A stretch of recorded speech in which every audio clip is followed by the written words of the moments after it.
ನಮಸ್ಕಾರ A9 ನ್ಯೂಸ್ಗೆ ಸ್ವಾಗತ. ನಾನು ಅಮೀನ್ ಶೇಖ್. ಬಸ್ ಮತ್ತು ಟಿಪ್ಪರ್ ವಾಹನದ ನಡುವೆ ಭೀಕರ ಅಪಘಾತವೊಂದು ಸಂಭವಿಸಿದೆ.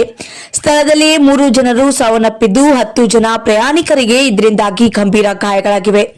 ವಿಜಯಪುರ ಜಿಲ್ಲೆ ಚರ್ಚನ ತಾಲೂಕಿನ ಲೋನಿ ಕ್ರಾಸ್ ಬಳಿ ಈ ಘಟನೆ ಸಂಭವಿಸಿದ್ದು, ಟಿಪ್ಪರ್ ಟೈರ್ ಬ್ಲಾಸ್ಟ್ ಆದ ಕಾರಣ ಉಂಟಾದ ಅಪಘಾತದಲ್ಲಿ ಟಿಪ್ಪರ್ನಲ್ಲಿದ್ದ ಚಾಲಕ ಹಾಗೂ ಆತನ ಪತ್ನಿ ಸರ್ಕಾರಿ ಬಸ್ ಚಾಲಕ ಮೃತಪಟ್ಟಿದ್ದಾರೆ.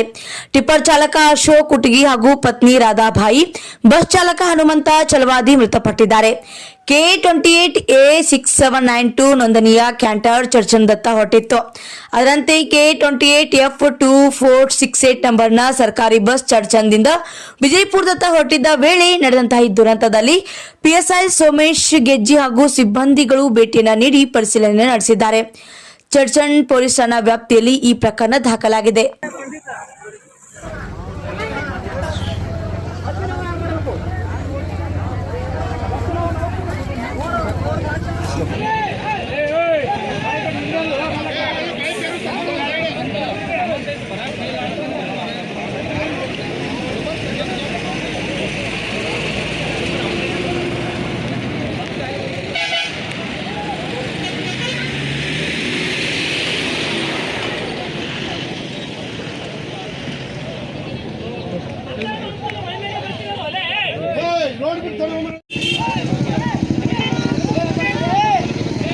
ಬಾಂಬೆ ಸರ್ ಸ್ವಲ್ಪ